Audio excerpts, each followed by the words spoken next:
love the music. I love the music of connecting a call on Skype. I'm so happy to have you on the channel, Mr. Tomi Wen. Being the co-founder and the CEO of such a big project like DBX, very, very happy to have you on the channel and have you here for the subscribers. Why don't you go ahead, let's jump right into it. What is DBX, and why don't you tell us a little brief description about your project and what it is like being the CEO of it? So DBX, literally meaning database X, it is actually a blockchain designed based on data exchange, but not transaction. And this is dedicated to real-world applications like high-frequency payment and other industrial applications. Very nice. And this project actually began in 2016. That is in November, so it's nearly 2 years old. And the DBX funding team members had invested over 530K US dollars worth into this project. Wow, so this is just the team members yourselves, the team. We invested. Wow, that's amazing. In seed funding rounds, the DBX project had raised 5,100 Ether from private funding investors. And before the ICO, we have done the open source on github.com of our first version of DBX chain this May, and the launch of the testnet this June, the wallet app this July, and the first app named Data Game this May. Very and nice. Those are what many other ICO teams say they will have done a year after the ICO. Of course. And we've seen that many times with different projects. So having that done already, because I look at a whole bunch of different timelines, I look at a whole bunch of different roadmaps for different projects, and we always see the development of the apps coming after the ICO is done, after they've hit the exchange. And the fact that these are already done, these are already developed, is a huge bonus when it comes to providing the community with the right tools to find out what the project's all about. So actually, we are a blockchain dedicated to real-world apps, estimated over 50 this year. And we have some examples of the real-world blockchain application already run on our blockchain. Right. One is one of the largest value card, that's like your gym card or gift card, this provider. And this company had been our DApp, and the card provider had over $1 billion US worth of transactions per year. Right. And another is a big supermarket payment solution system. And this solution system for supermarket have over 400K supermarkets in China. And they are all running on the DBX blockchain now. So actually, we really want to deliver the market very different ethics and value of ICO. Right. We see that, we really have to have done something before raising money from a lot of people before crowdfunding. Absolutely. Now, looking at such a big project with so much funding, with so much investments going into it, what is it like being the founder of this project? What is it like? Maybe we can find out a little bit more about your background, where you came from. Have you started any other startups before DBX? And how's that whole experience tied into DBX and starting an ICO now? Okay. So actually, I have funded this company. This is not the DBX project, but this company, a real company in Beijing, China, in my freshman year of university. Wow. And that guys, listen to this one. This guy was a young lad in university starting up projects and founding companies that has turned into a big CEO now. So this is motivation for you guys. Yeah, so I actually founded the company in 2009. That is nearly a decade ago. And the company has been a technology development company and also industrial software development company that we have made software for a lot of banks, like other high-level industrial clients. So we are actually a team that has rich experience in industrial application. Right. And that is what the blockchain industry really needs for. So actually, I grew up as a coder. Oh yeah, okay. I began programming when I was 9. Okay, so you do have that development background. You know what the programming side of things are like. Because a lot of CEOs and a lot of co-founders or founders of projects that I've met recently, they're more into marketing. They seem like more people that have an expertise in marketing, project development, consulting. But you know, having that person be a developer and know the background of how the back end works is very interesting. Having you be the lead of the project. So actually, I won a gold medal in a national level computer science competition when I was 17. Wow. And I never attended the very, very terrible exam of the university entrance in China. You know, the competition is so fierce. Right. And yeah, I got lucky. I'm the gold medalist. Beautiful. I don't have to attend the exam. There you go. So when you get a #1 place, yeah, you don't have to do that. Really got a big relief when I got the chance not to attend the exam. Definitely. That's a huge accomplishment. So how did you put together this team? How did you put together this big team that, you know, came together for the DBX project? Was it guys that you knew throughout university, school, or how did you end up networking with the people that you're working with now? Actually, most of the members, because they're tech guys, are from my tech circle. Of course. My CTO is from the Tsinghua University's complicated system lab. And this lab is dedicated to distributed systems like blockchain. So actually, he used to be doing researches in labs and also doing a lot of real-world applications based on the results, based on the labs, their IPs. So and other members like the CryptoChemist is my high school classmate, actually junior high school and high school. Very nice. So I know him from my childhood, and he's actually a student of a very famous economist in China. Oh, wow. So actually, he's now all in blockchain and all in crypto economy. That's amazing. That's very is very nice when you have so many talented different people from so many different backgrounds and knowledges that come into the play and build this whole thing together. It's very interesting, and I'm excited to see where this goes, because I say this every single time to the viewers, to the fans. It's always these projects that have a good team. Sometimes we have a good idea, we have a good project, but not the right team to push the project to the next level, to push it forward.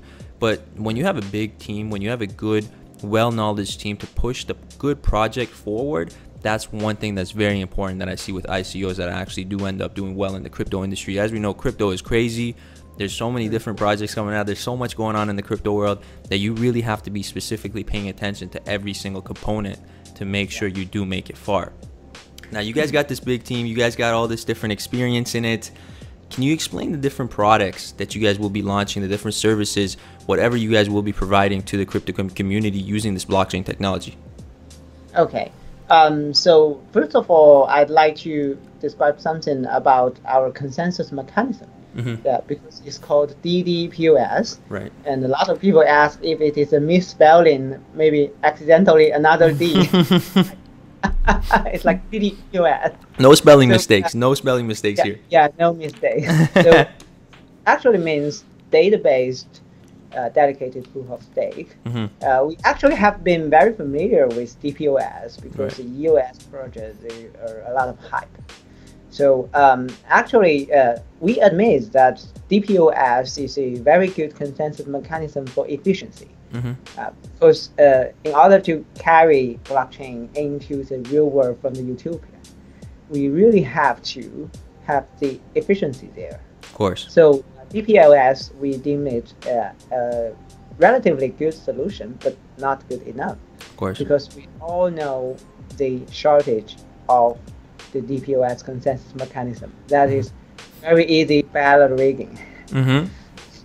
Because, you know, why so many people think that the US network is relatively too centralized. It's not like a block. Absolutely. It's like a state. Right. So we are doing a lot of works on the consensus mechanism to improve the ballot rigging problem of the DPoS mechanism. So how does it work? I will put it simple because I have always been a tech guy, and a lot of people think that, oh, it's a whole different language. Yeah, you cannot understand. Yeah. So I'll have some vivid example of how it works and why it is not easily read. So actually, we define the basic element of blockchain very differently from other blockchains, other maybe Ethereum or US. Right. Because other blockchains, they all deem the atomic element of the blockchain as transaction. We all know that DBS, right? Of course. Transaction. And I think this is not very friendly to real-world applications because we all know that we have to do data exchange. For example, if you have to listen to music, the only thing that you do with transaction is to click the pay button and then pay. Right.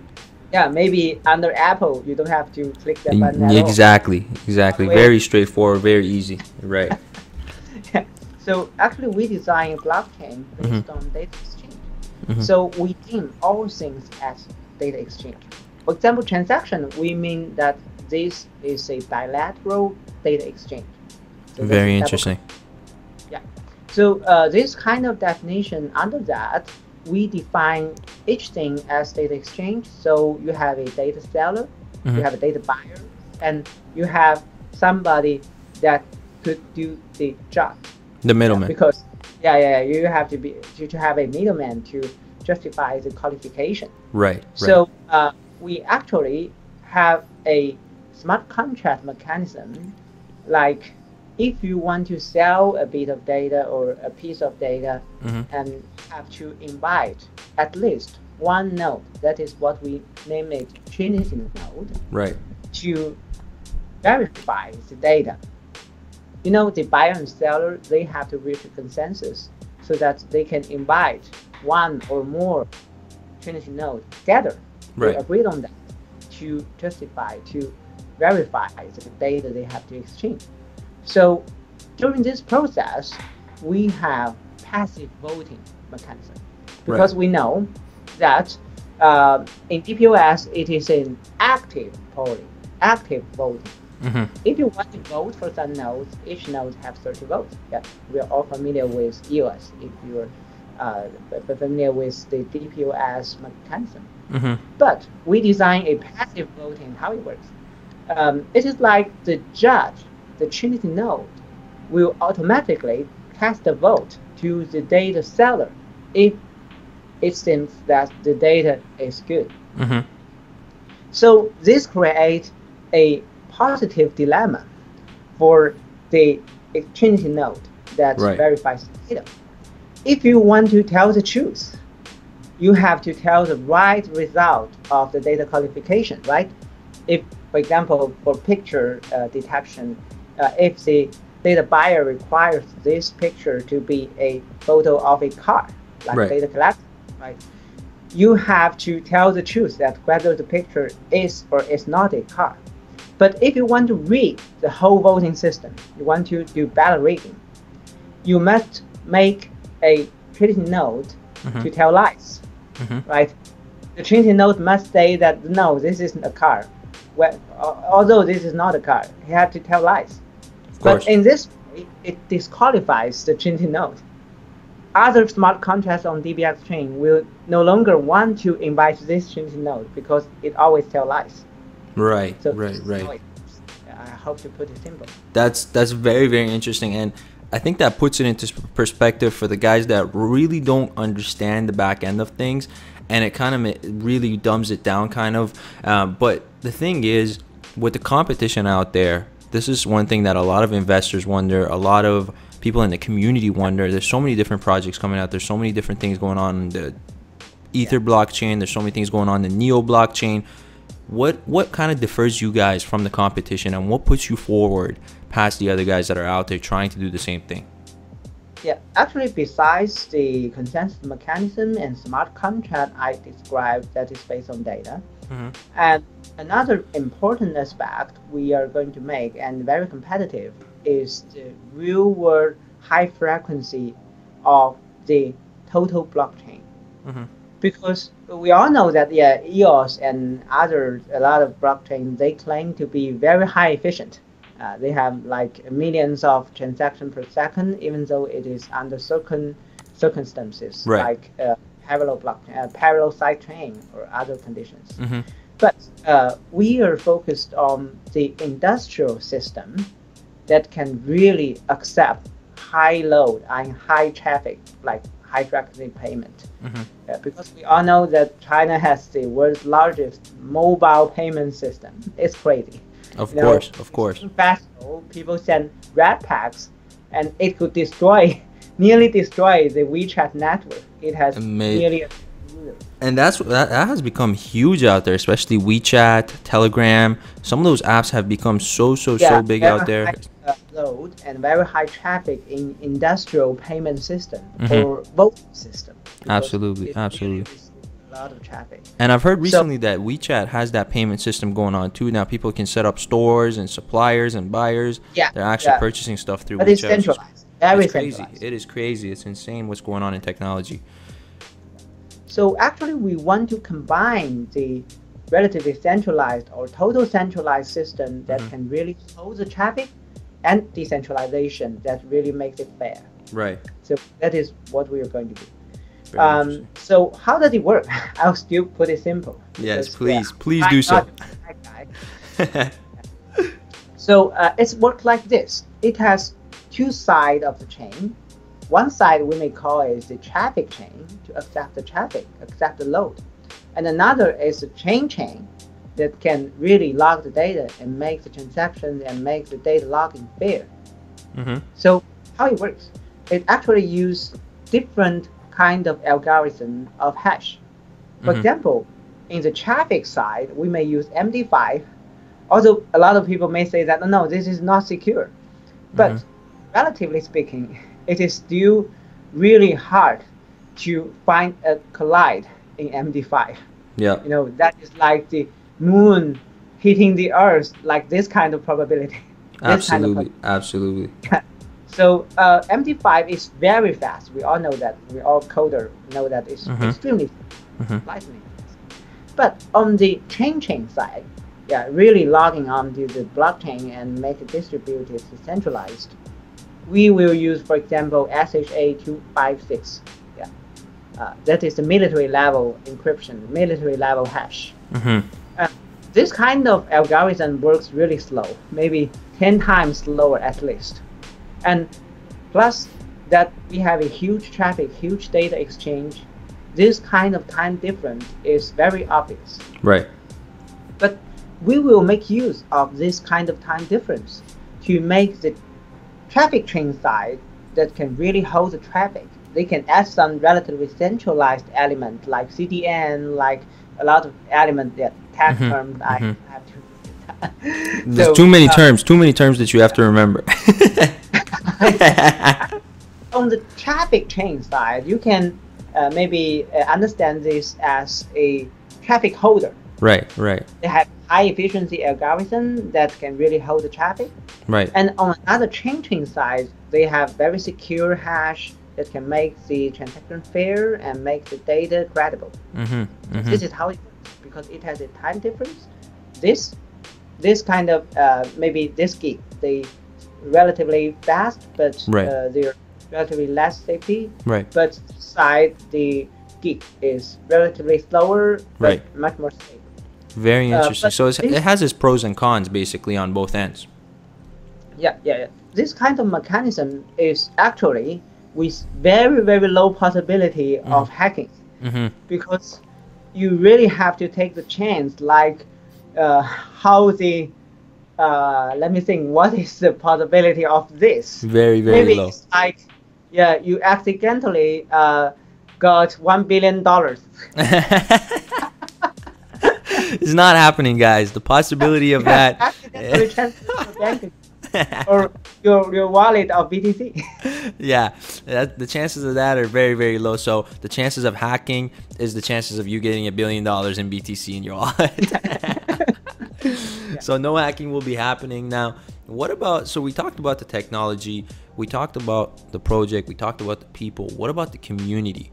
This is one thing that is huge when it comes to especially a project such as yours. So much time invested into it, so much work invested into it. What about the community? What about the supporters and the strategies that you guys are using to grow this community stronger and stronger every single day? Because we know that projects with big communities backing them, Telegram groups of hundreds of thousands of followers, all of these things come into effect when it comes to investors and when it comes to a project continuing to do what they're doing and rolling on. What are you guys doing for these strategies, and where does the community sit right now? Okay. So actually, we have had a relatively small, but I think it's still relatively big. Still brand new, yes, of course, and it's pure still hacking. absolutely. So it is over maybe in total it is over 100K of our fans. So that's a pretty large community, if you ask me. It's much smaller than yours.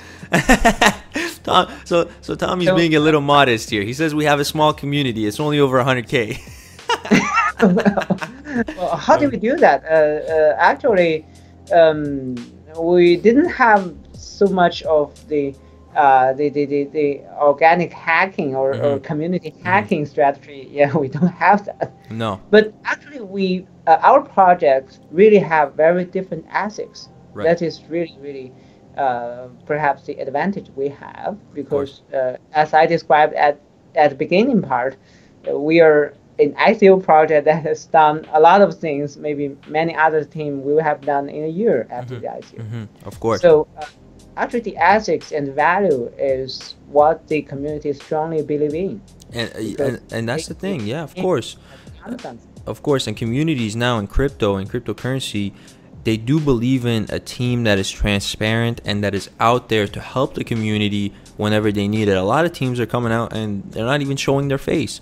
They're not getting out there. They're not getting in touch with the community. So what does it puts a lot of fear. It puts a lot of doubt. We've heard about FUD. It puts a lot of FUD into the community.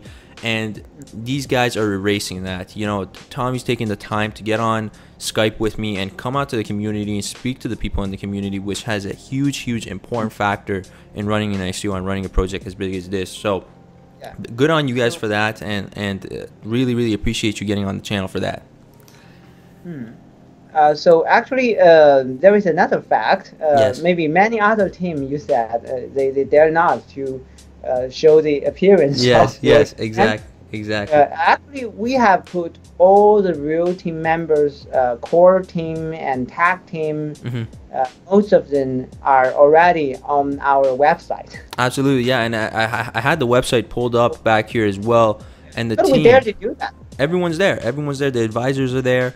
The whole team is there, and all of their LinkedIn accounts are connected, so you can see their experience. Exactly. It's not a cartoon. It's not cartoons, exactly. We've seen some projects that come out with cartoon accounts.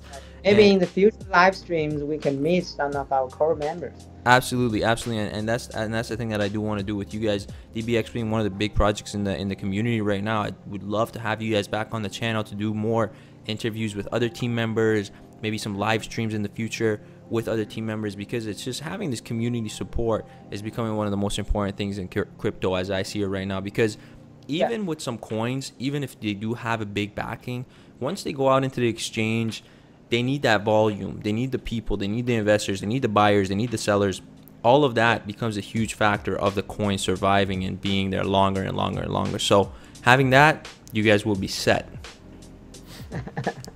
And now forgetting about community for a second, what's the toughest thing? What's the biggest roadblock that you guys have basically met with and faced coming up in crypto and running this whole ICO? What's one of the biggest things that have came in your way that you had to overcome and find a resolution for?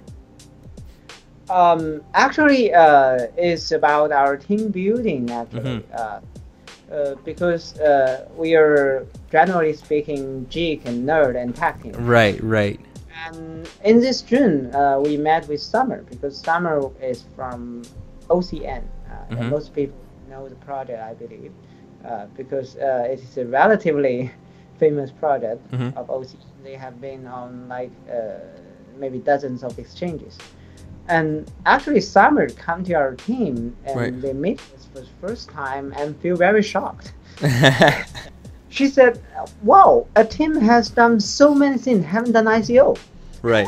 Of course. I've done so many things, but I haven't started an ICO. That was the yeah. Maybe we always have the before Summer joined our team, we always have the problems of PR, of promotion, because we really don't know how to do that. We just tell the community that if you believe in us, if you believe in that we are an honest team, you can join our community. And we don't have maybe professional promotion or any other kind of promotional brand building, this kind of. And Summer, actually, she was quite impressed by what we have done, what the value we hold. So she decided to join our team. It's really fortunate of that, because finally a lot of geek nerds, tech guys, they have a marketing girl. There you go. Now they have a marketing girl on the team. Now they can be happy. So that is perhaps accidentally the biggest roadblock we have. And that it is now fixed. It is now fixed, guys. And the roadblock is gone. That's very interesting. Very, very nice that, you know, you guys weren't thinking about having an ICO, running an ICO, having that out there, and then you bring a team member onto the team, brings this new idea, brings this new concept, and says we should get this started. And you guys started, and you guys have been doing really well. And talking about the ICO, what's the timelines of the ICO? What is the start date? What is the end date? What are all these timelines so all the viewers can have that ready to go? Okay, so after this, after so long tech talks, and we will describe something about the key points of the ICO. Actually, we have a very different domain, different URL of the ICO website. It's named supportus.dbx.one. Support. Okay, I've looked at that. So supportus.dbx.one is the link for the ICO itself. Now, what are the timelines of the ICO? The timeline is from today, because it has already begun for about 1 or 2 days. Maybe for different time zones, it's different. Very nice. And we end that on October 31st. So October 31st. So there were maybe 34 days left. Now, is there rounds? Is there different rounds and different, say, promotions or different percentages, bonuses, so on and so forth? So we will have discounts, of course. So the discount now is really attractive, because before October 1st, that is less than a week left, we have a 20% discount. So the exchange rate will be 1 BTC to 875K DBXC. Huge. I will have an explanation about DBXC because during the ICO we use a ERC20 token named DBXC. It has been safely audited, and this kind of contract is what we use for a DBXC ERC20 token, and this token will be mapped to the major net, to the main net DBX token within a week after the ICO. So we have DBXC just for the ICO. And from October 1st to October 15th, we have a token swap. And so that makes the really a lot of figures. 1 BTC to 780K DBXC. So that is for the second period. And last part, October 16th to the end of October, we will have no discount. So that is a standard exchange rate of 1 BTC to 700K DBXC. Okay, so guys, listen to this carefully. If you get in before October starts, you're getting 20%, which is huge. That's a huge number, especially when value of the tokens go up in the near future. Getting that extra 150K tokens is a huge deal. So if you are going to get into it, October 1st is rolling around. It's just around the corner, 4 or 5 days away.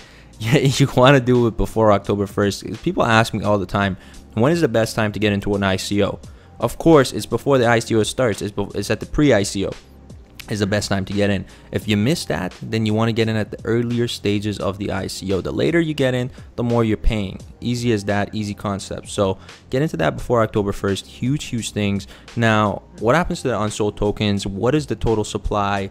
Could you give me all the tokenomics? Because all the people that always ask these questions, what's the total supply, and what's going to be, what happens to the unsold tokens? Is there going to be a token burn? What's going on? Yeah. So of course we will do the token burn of all unsold tokens during the ICO. Very nice. Because we must make the market healthy. Absolutely. We must make the total supply healthy. Absolutely. So, we promise to burn it if it is not so. And actually there are other facts. So first, the total supply is 10 billion of DBX token, of DBX token on the mainnet. Right. And the ICO will occupy 20%, which is 2 billion DBXC. Right. And the soft cap is what we don't have, because we are a project that have done the mainnet, done the testnet, done with the wallet. Right. You don't need a soft cap. We don't have a soft cap. We have already raised money from the team members. Absolutely. From the funding, from private investors. So actually, these are the supply facts. And another important fact is about the lock program. The ICO coins will have no lock. Right. Yeah, important. The ICO, if you buy during the ICO, all the DBX coins will have no lock. Nice. Nice, and very nice. Of course, we hope you don't sell. Now, however, right, for the DBX funding team and DBX Foundation, they do have a lock. Yeah. Right. I will describe, because this is important for the confidence of the market. Absolutely. And the DBX funding team occupies 20% of the total supply, and the DBX Foundation occupies another 20% of the total supply. Okay. So actually, we are planning to lock the tokens from the funding team and the foundation as follows. If the DBX purchase ICO reaches 50% of the hard cap, right, we promise to lock the 40% DBX tokens until 2022. So you guys will not be able to sell off until 2022. Yeah, if it reaches 50% of the hard cap. And if it reaches 75%, that is 3/4 of the hard cap, and our team will lock the token to 2025. 2025. So that's incredible, guys. The fact if we reach the hard cap, we fortunately reached the hard cap of the total. So it gets better. It gets better. Yeah, we will lock the 30% to 2030. Okay, so it does get better, guys. I didn't think it was going to get better than 2025, but he reached 2030. So, guys, let's sell out the whole ICO. Let's reach the hard cap, because if you reach the hard cap, the big whales in the game, the founders, the guys that have all the money, they won't be able to, deal with the token price, mess up the token price. There won't be any dumping. There won't be any of that happening, because the tokens will be locked for a very long period of time. Now, that being said, that does not mean you should go and dump your tokens before the tokens are unlocked. That's not the point of this. The point of this is that there is going to be zero to no market manipulation when it comes to the exchange rates, when it comes to your token value, and that's one huge deal when it comes to cryptocurrency. We've seen so many projects do so well up to a point where one of the big guys, one of the big whales, starts cashing out and the price goes to nothing. So huge deal. Big shout outs for you guys doing that, and I believe it's going to be a very successful ICO and a very successful project. Now, the question that I have about the ICO, because there's a lot of investors that watch the channel that like to trade, that don't like to necessarily get into a project that they like and just stay in it for a long time. They like to go on projects that are hot, pick up some tokens, sell off, and make their gains and live off their gains and do the day trading, do all of that. Now, what is kind of the projections? What's your prediction for the DBX in the next 6 months to a year? Where do you think the price will be in the years to come from now? Because of investors who buy just a hodl and then sell at a higher price, are we anticipating that 10x, 20x for the short term or the long term future? Okay, so actually I really want to be honest about the second level market, about the exchanges, because actually here I have a very small and sad story to share. Yeah, let's hear it. I began to know Bitcoin in my junior year in university. That is in 2011. Okay. And Yeah, that is a G group. So you're very young. You're very young CEO right here. I'm the gold medalist from the computer science competition. Right, right. We have a small group, and actually in 2011, the group of people we get to know Bitcoin, we see the white paper and began to mine. Right, because it's right. so easy Started to mining. mine. That was huge back then, guys. Mining was huge. I managed to dig out 1,003 Bitcoins. Wow. And I have sold it in 2014. Wow. With knowing the market price, I've sold it $30 each. Oh my god. Oh my god. That is a very sad story. That is a very sad story. Really a sad story. So actually, I have been in the blockchain industry, blockchain sphere, right, for a relatively long time. So I know the market. I've Jesus seen Christ. Reporting is like that. What would you have done if you sold the BTC at 19,000? You wouldn't be here right now. You wouldn't be here, and he'd be in Hawaii. Tens of millions of dollars now. Yeah, it's okay, but maybe people, especially in the tech field, maybe we just see the tech and we didn't see the market. Of course, and so that's actually, I personally know a lot of the market, and know that they are going up and down, up and down. There will be bull market, also most of the time bear market. So actually, because we have a lock program, and I believe that we will guide investors to guide them to be stable, and not to have them sell all their tokens at once. So we will guide them. But actually, we cannot promise anything. Of course, and that is one thing that and that's one thing that's scary.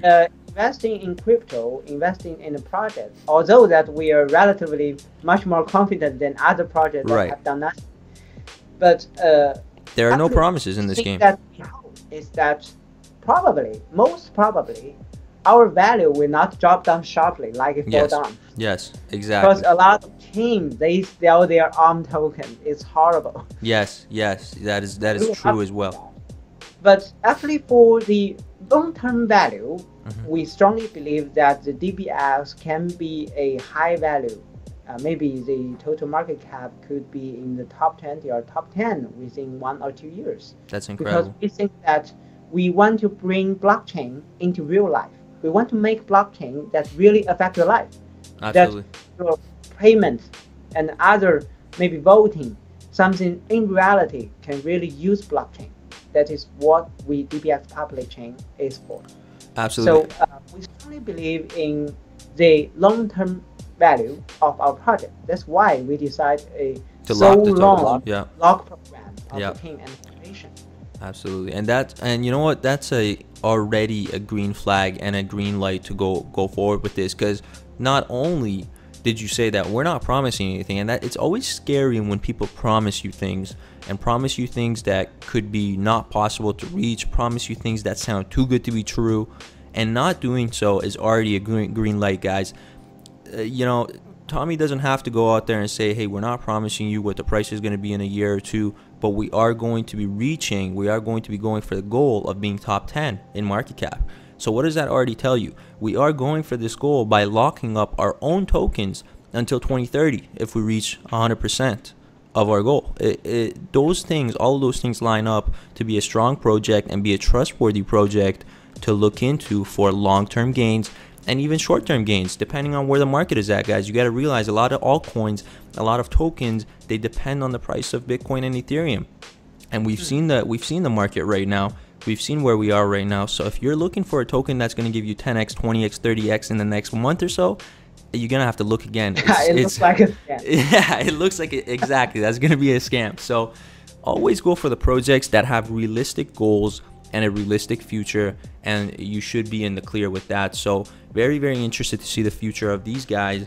And one thing that a lot of investors want to know, guys, a lot of people always commenting on my videos, what are the partnerships, are you guys anticipating any big partnerships with your token or with your project or with your company in the near future or in the long-term future lined up?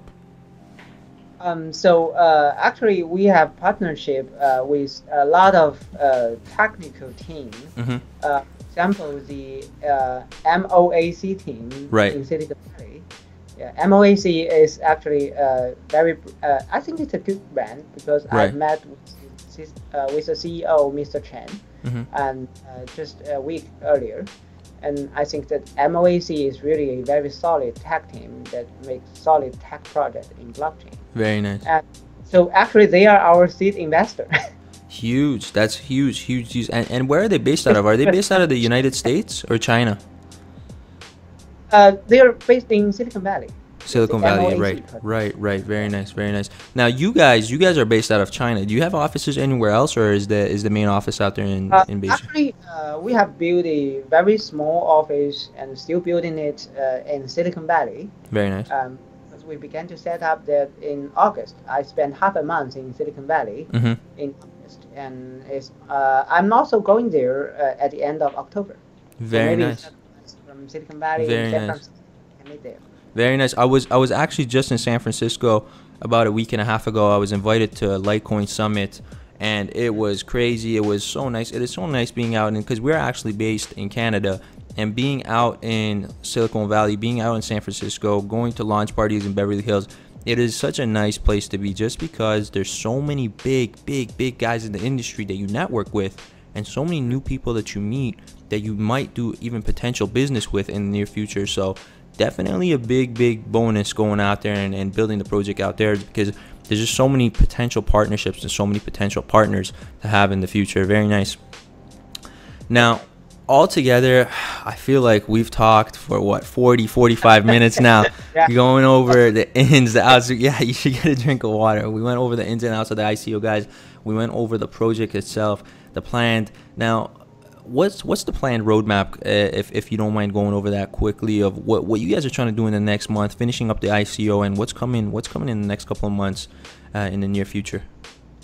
Actually, we will have a very different roadmap of a lot of other ICO teams, because they are going to launch testnet, they are going to launch wallet. Yeah, we have already done that. All of that's already done, yeah. After the ICO will be quite different. Right. And our aim is majorly two parts. One part is to build a larger developer community, because it's critical for a public blockchain like DBX. Of course. Actually, we are going to hold hackathon in Stanford, Silicon Valley as well. Very nice. And at the end of October. That is really coming just a month later. So kind of get the word out, spread the news, and talk to some people out there, which is very interesting. Yep. Yeah, and also attract the app developers. Absolutely. From UC Berkeley. So there's going to be a lot of smart guys out there, a lot of big brains out there to pick and maybe get onto the team and get on board to help with this project. So very interesting stuff going on. What else is going on near that time? One part is the tech community, the developer community. And the other part is also the real-world DApps. Right. Because we hope that we can reach over 50 real-world DApps within 2018. We're working very hard on it. Huge. Including a lot of banks. So actually, we are making a real-world applicable blockchain. Right. So actually, the second but the most important aspect we have to achieve is to really build real-world applications. That is what we are going to do majorly after the ICO, and what the major the fund we raised in ICO will be for. Right. For the building of the DApps and the development of the new version of blockchain and other elements in the blockchain project, so that they can support real-world application better. Absolutely. Very nice. So guys, huge things happening in the very near future for these guys. It's not a regular ICO. They've already done building the app. They've already done half of the things that a lot of ICOs are saying they're going to do. So already ahead of the game. Big things coming out in Stanford, in Silicon Valley. So check out that. All the social media links will be in the description as well. The Telegram, the Twitter, Facebook, GitHub. Now, if you have any other news, we've talked for a while now, Tommy. If you have any, I don't want to keep you for too long. If you have any other news that you want to bring to the channel, I know. Third time. and I know it's early over there right now, 6 a.m. I believe it was when I called you. So. mobile bad. So I don't want to hold you for too long, but if you have any other news that you want to bring to the channel, any other things that are coming up, whether it's bounties, so on and so forth, anything that you want to bring to the channel and to the subscribers, you can feel free to do so anytime. Okay, so maybe I'll have a very brief conclusion here. Of course. Two aspects. The first aspect is what I have said, that we really want to bring some new ethics, new value to the ICO market.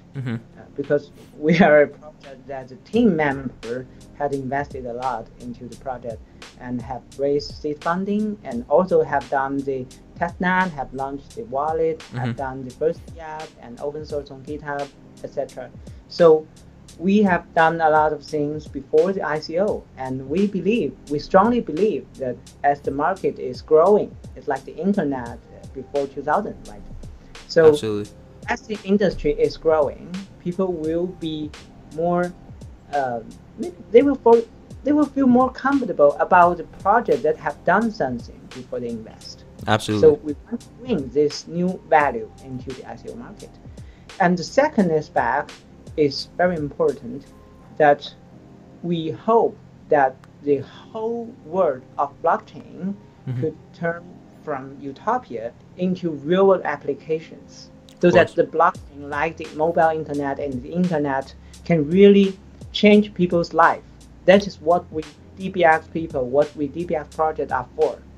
We are really building a real world applicable blockchain that can hold real world applications like payment, like voting, and it really happen in your life.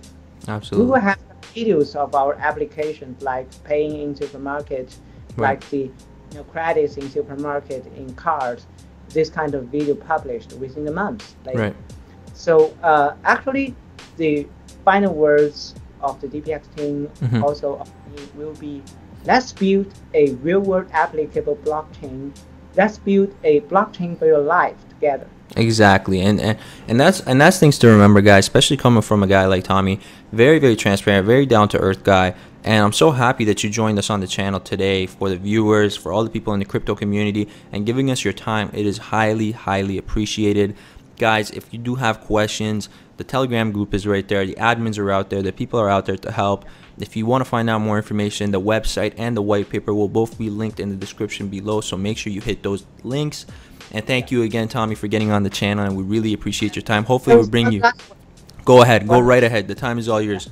So actually, I'm really happy, and I'm really willing to communicate with our fans together and fans directly. So you may add my Telegram. My Telegram is very easy to remember. That is at Tomi Wen. At Tomi Wen. At Tomi Wen will be in the description, guys, as well. If you do have questions to ask Tomi about the project, if you absolutely reach out to Tomi. This is and that's one thing that I do like a lot, is a CEO of a company, a guy that's busy.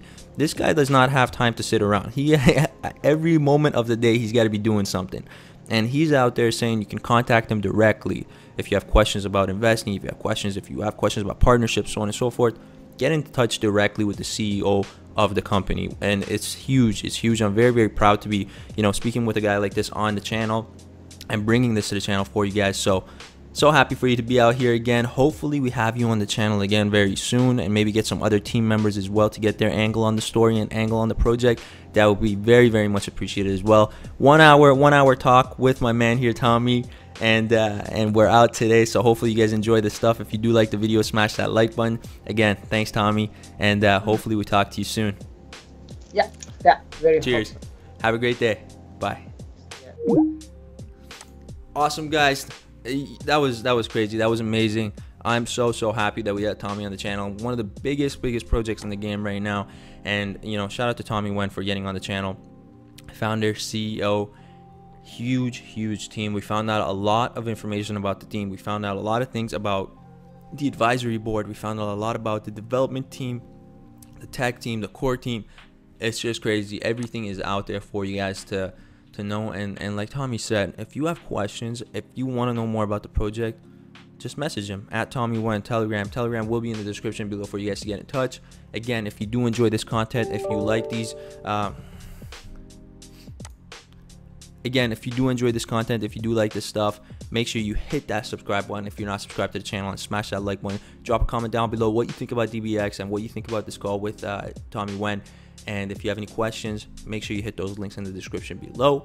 Anyways, guys, hope you enjoyed this. I'm out for now. Peace.